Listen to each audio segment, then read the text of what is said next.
আসসালামু আলাইকুম প্রিয় টেকনিশিয়ান ভাইরা, আশা করি সবাই ভালো আছেন। আজকে যে কাজটা নিয়ে হাজির হয়েছি এটা খুবই একটা গুরুত্বপূর্ণ কাজ। এটা হচ্ছে z15 সিম্ফনি। এটার প্রবলেম হচ্ছে 7676 করে সেন্সটা এরকম, পাওয়ার সুইচ ক্লিক করলে ঠিক সেন্সটা এরকম থাকে। তো বিগত এই ফোনটা আমি এই পর্যন্ত প্রায় 8 থেকে 10টা ফোন ঠিক করছি এই ধরনের প্রবলেম।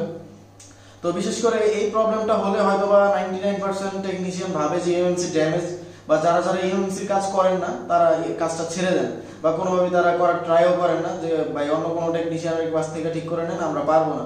তো আসলে বিষয়টা এরকম না। ইএমএমসি তে সমস্যা বলতে গেলে আপনার ইএমএমসি যে কোনো একটা সমস্যা আছে, বাট আপনি ইউএফআই ছাড়া বা আপনি নর্মালি এটা কাজ করলে সমাধান করতে পারতেন, বাট মানে রেগুলার যে টেকনিশিয়ান আছে তারা ছেড়ে দেয় ইএমএমসির কাজ না করার কারণে। তো এই কাজটা আমি আজকে সম্পূর্ণ করে দেখাবো যে এটা আসলে প্রবলেম কি। আমি জাস্ট সিম্পল একটা কাজ করব, এই টেকনিকটা আপনারা মনে রাখবেন। আর আপনারা যে ইউএফআই কাজ করেন না বা ইএমএমসি কাজ করেন না, বিষয়টা না করলে যে আপনার ইএমএমসি কাজ ছেড়ে দেবেন বিষয়টা এরকম না।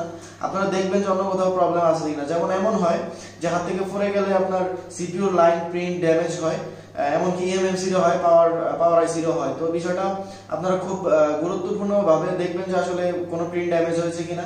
আর আসলে ইএমএমসি চেঞ্জ হলেই যে ইএমএমসি নষ্ট, বিষয়টা এরকমও না। আপনারা ভালোভাবে খুলে দেখবেন যে আসলে সমস্যা সমাধান করা যায় কিনা, একটু ট্রাই করবেন, নষ্ট না করে একটু ট্রাই করবেন।